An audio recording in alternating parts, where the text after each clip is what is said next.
Trainers, horror, and trains are just some of the new releases that you will find in the NovaWrap this week. Welcome folks, my name is NovaWing24 and welcome to the NovaWrap, your one-stop location for your simulation release news and goings on from the week that was.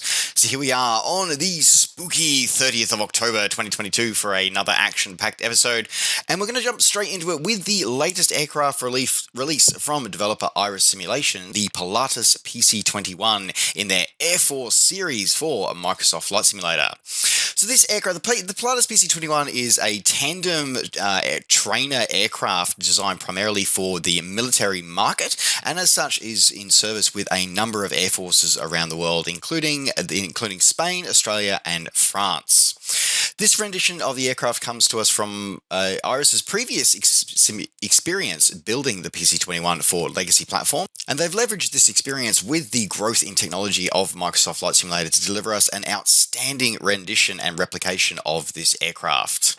Comes with a highly detailed 3D model, both internally and externally, and fully functional systems for the avionics, as well as giving us a great insight into how the aircraft flies and performs.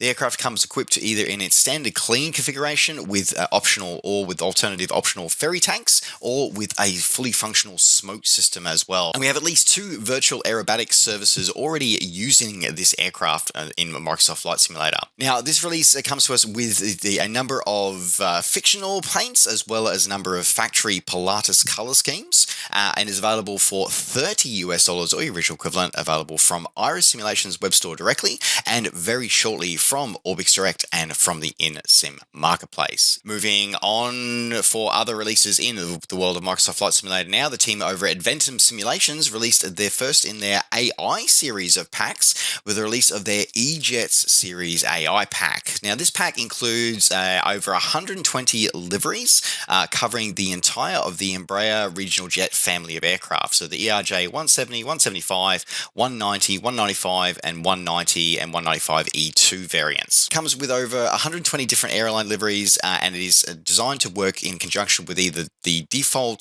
Microsoft Flight Simulator AI traffic injection engine or with third-party traffic injection engines to give you a realistic experience to actually see these aircraft in real life in your sim as they would appear in real life. So pretty cool release, this one. And if you want to pick this one up and add this one to your collection, you can pick this one up for $7 or your original equivalent, available now from Orbix Direct. Moving on to scenery releases now for Microsoft Flight Simulator, the team over at Skyline Simulations this week released their edition of Scandinavian Mountains Airport for Microsoft Flight Simulator. So this is a Swedish airport up near the Norwegian border and is home to 4 large ski resorts consisting of over 254 slopes. This new airport opened in 2019 and saw over 14,000 passenger movements during its first season. And it's rather interesting and unusual in the fact that there is no actual air traffic control tower present at the airport. Instead, it is a virtual air traffic control tower maintained from an off-site location. The airport has been provided to us with full rendition of the airport as it appears in 2022, with all airport buildings modelled with high-definition textures used throughout, PBR materials, or the usual fun stuff, as well as a number of animations, both landside and airside, to bring the airport to life. And if you wanted to pick this one up, you can pick this one up for $15 or your regional equivalent, available now from Skyline Simulations. And moving on to another scenery release this week, this time from developer Orbix, saw this week the release of their rendition of Unalaska Airport in, funny enough, Alaska. This is a really interesting airport, and for me, I really love this airport because it reminds me of my time I spent in Microsoft Flight many, many years ago. And is an airport also known as Dutch Harbour Airport. And for anybody who's been flying around in Microsoft Flight Simulators for a number of years, you will know this from various missions. This release gives us all airport buildings modelled as the airport appears in 2022, with custom details and custom buildings both airside and landside to add to your immersion. Also includes a full modelling of the Dutch Harbour port here as well, because the location here serves as an important transit hub for cargo as well as personnel travelling into the wild and the depths of Alaska. And if you want to add this one to your collection, you can pick this one up for $16 or your original equivalent, available now from Orbix Direct.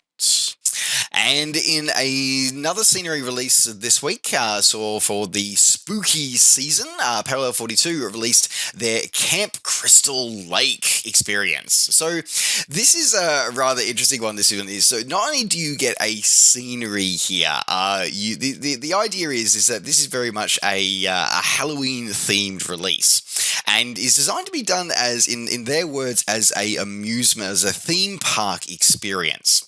So the idea is that you head out to the airport at Crystal Lake, and then once arriving, you explore the various ghastly ghouls, horrors, and things that you will find scattered throughout the area. So 3 different types of runways available. You've got a water runway, a grass runway, and a helipad available. So for the helicopter mafia will be pleased.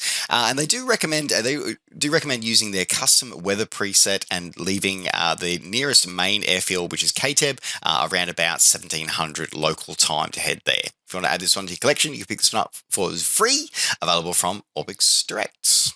Moving out of Microsoft Flight Simulator and moving to the world of X-Plane now, we saw the release this week from developer AKD Studios. This week, the release of their rendition of the Gulfstream G550 business jet for X-Plane 11 and 12. So this gives us a highly detailed rendition of possibly one of the most iconic ranges of the Gulfstream family of aircraft, and one that is primarily used by business and government and Air Force customers, though NetJets also operates a large fleet of these.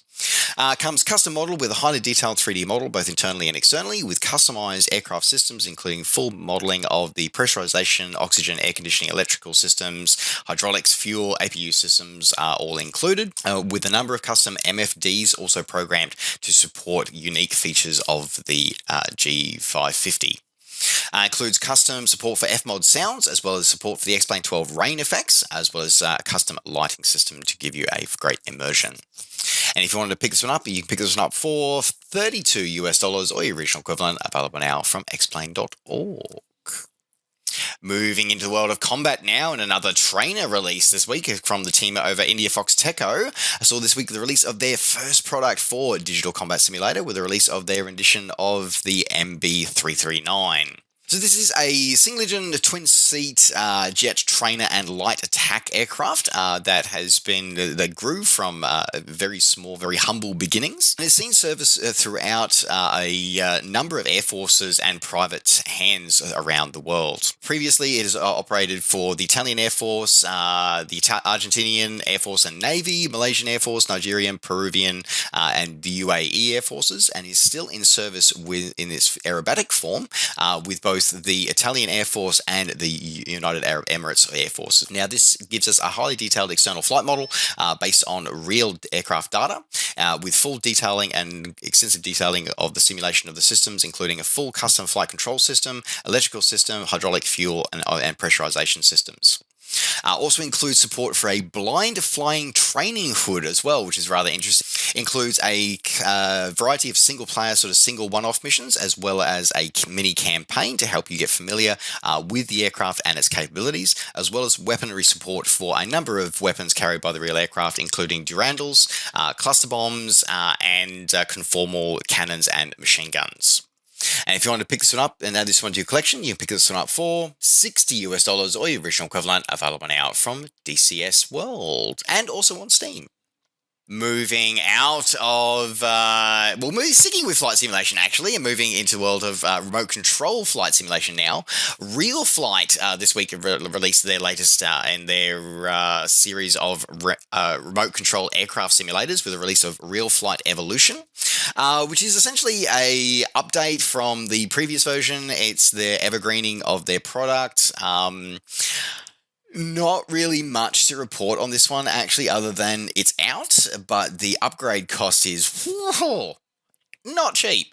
So essentially, for those who don't know what Real Flight is a opportunity for you to simulate being a remote control aircraft hobbyist pilot, but it also provides valuable training for those of you who actually do want to fly remote control aircraft in real life. As such, it supports connection either with their custom custom physical controller, or by using your own RC remote control aircraft radio controller can actually be connected to this software and use. So in that regard, it sort of sits an interesting niche of both being able accessible as a game, sort of a simulation game that we all love here in the community, but also if you're wanting to get some training in before actually using and buying and flying without the real world implications of an actual crash of your remote control aircraft, it's a good opportunity to get some practice in. So if you want to pick this one up and add this one to your collection, you can pick this one up for $70 or your original equivalent, available now on Steam. Moving out of the flight simulation world and moving in now into the world of the permanent way, Train Sim World 2 and 3 saw the release of 3 new add-ons this week. So the first one that we saw this week was the Silver 1972 stock add-on for the London Underground, with a release of a highly detailed rendition of the 1972 Mark II tube stock in their original aluminium and red liveries, with a highly detailed feature-rich driving cab. The second release that we saw then was the release of the CSX SD40 for Train Sim World 2 and 3, which recreates the diesel hauling behemoth of the SD40 in the early CSX blue and grey livery. And then finally, the third release that we saw was the S-Bahn Köln BR 423 add-on, giving us the BR 423 EMU in the Deutsche Bahn red S-Bahn Köln livery. All of these, as I said, include a highly detailed and feature-rich driving cabs with true-to-life performance and handling, each one coming with a number of detailed and engaging scenarios, as well as support for the inbuilt livery designer and scenario planner. And if you want to pick these up, you can pick this one up for $4 or your original equivalent, available now on Steam. And with that, folks, that does now round out the NovaWrap this week. Before I go, just a quick little bit of a community notification. I am on some personal and business travel for the next couple of weeks, so there will be no NovaWrap for at least the next 2 weeks, but then we shall be resuming ops normal later in November. Otherwise, folks, thanks very much for watching. Don't forget, as always, to like the video and subscribe to the channel if you're enjoying these videos and want to see more. And of course, as always, you can catch up with me and all the things I'm up to between videos. Just find me on Facebook and on Twitter and on Twitch. Just search for NovaWrap24. All right, folks, thanks very much for watching. Take care, safe skies to all, and we'll see you next time. Bye for now.